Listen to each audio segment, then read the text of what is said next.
Maganda ang payo at tinitingnan bilang constructive reminder ni La Union Representative Paulo Ortega V ang pahayag ni Senate President Francis Cheese Escudero kaugnay ng napipintong impeachment trial ni Vice President Sara Duterte. Aniya matinding paghahanda rin ang kailangan para dito. Ang detalye ihahatid ni Earl Tobias. Tinatanaw na payong kuya ni House Deputy Majority Leader Paulo Ortega ang sinabi ni Senate President Francis Cheese Escudero na kailangan muna niyang pag-aralang maigi ang proseso ng pagsisimula ng impeachment trial. Kamakailan, iminungkahi kasi ni Ortega na kung pwedeng mag-hearing ang Senado kahit naka-session break ay kung maaari, dapat umusad na rin daw ang impeachment trial.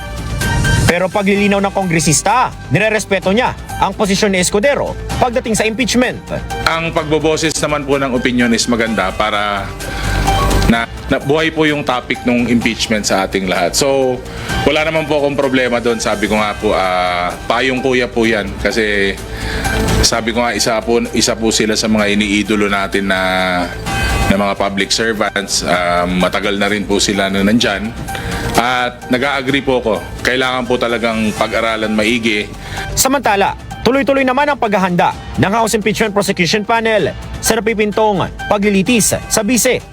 Kaugnay niyan, inalmahan naman ni Ortega ang pagkikwestiyon ni VP Sara Duterte kung saan nanggaling ang mga maanumalyang pangalan tulad ni na Jay Camote, Miggy Mango at Dodong Bunal na nakitang tumanggap ng OVP confidential funds na base rin sa mga acknowledgement receipts ng OVP.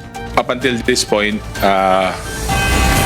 hindi po talaga nila masagot eh. Kasi sabi ko nga, if that's a procedure, may procedure po tayo with handling confidential intelligence funds, madali pong sagutin talaga yon. Kasi nga, kung sumunod ka sa procedure at, di ba, mas madali po talagang sagutin pag alam mo. Hanggat hindi pa naman nagsisimula ang impeachment trial, posible raw na magdaos na ng mock trials ang House prosecutors para maplansya ang kanilang paglalatag ng grounds for impeachment laban sa bise.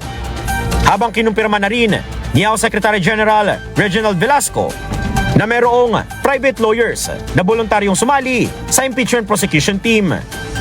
Para sa totoong balita sa Bagong Pilipinas, Tobias, Congress News.